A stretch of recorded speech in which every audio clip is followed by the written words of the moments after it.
Ici Paris, un Congolais parle aux Congolais. Madame, Messieurs, jeunes et vieux, bonjour. La paix.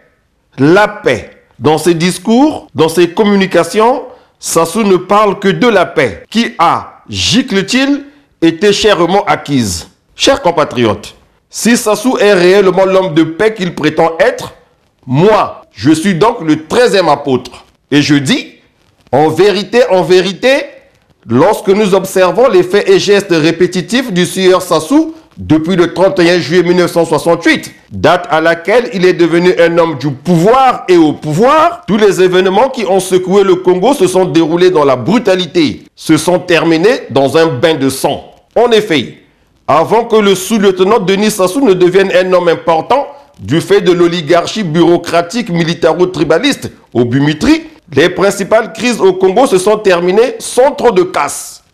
Youlou a démissionné sous la pression du peuple. Massamba Deba a démissionné sous la pression là des militaires et quelques cadres civils complotistes. Sassou, homme de paix, mon œil. Pour lui et ses enfants, son clan, d'accord. 1970, Siroko Kinganga tombe sous les balles de l'obimétrie. Avec lui, des dizaines d'innocents majoritairement originaires du Sud. Je donne cette précision exprès. Des innocents majoritairement originaires du Sud. Le pays n'est pas en paix. Et de deux, 1973, Ange Diawara tombe mystérieusement après un coup de force qui a raté en 1972. Peuple humaniste du Congo, vous en conviendrez que Diawara a été assassiné lâchement puisqu'il a été livré vivant par Mobutu aux autorités congolaises.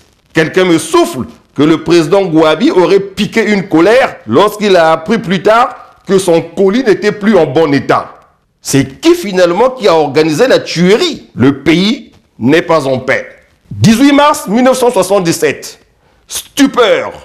Peur sur la ville. Le président Marien Gouabi est assassiné. Au fait, pourquoi avoir attendu le lendemain pour annoncer la nouvelle? Les nouveaux dirigeants par effraction attendaient qui ou quoi? Mesures de sécurité, vous dites? Mais le pays était déjà au maximum de la sécurité avant que le commandant en chef ne tombe. Ah, le temps de faire croire aux naïfs que Bakongo va bomber Gouabi. Quoi? Le chef réel n'avait pas encore fini d'écrire le scénario et de distribuer les rôles? Vous êtes sérieux? Le pays n'est pas en paix. 5 février 1979. Tout à coup patatras, celui que d'aucuns appelaient avec admiration Django, le général président Jacques Joachim Yombi Opango, est terrassé par celui qu'on traitait avec dédain de femmelette, le colonel Sassou. Dieu est amour, diront les croyants, car comme par miracle, le Congo va vivre en paix. Ravi d'être enfin assis sur le trône, le tout frais président de la République déclare, mieux, décrète la paix des cœurs et la tranquillité des esprits. Ah bon? Mais pourquoi seulement à compter de cette période, mon cher grand flic? Sassou, toi là, août 1992, le garant incontournable de la paix au Congo est contraint d'abandonner son fauteuil par la faute du jeu démocratique qu'il doit visiblement détester. Comme par ensorcellement, le pays n'est plus en paix. Octobre 1997, Sassou revient aux affaires à la suite d'une guerre civile d'une intense violence qui a opposé les Congolais entre eux d'une part et aussi des forces étrangères rangées du côté de l'ancien chef d'État Sassou Nguesso contre les Congolais d'autre part. Arrêtons de jouer les hypocrites. Cette guerre de 1997 était en fait un coup d'État savamment orchestré par le perdant de l'unique élection présidentielle libre et transparente de 1992 que le Congo a organisée jusqu'à ce jour.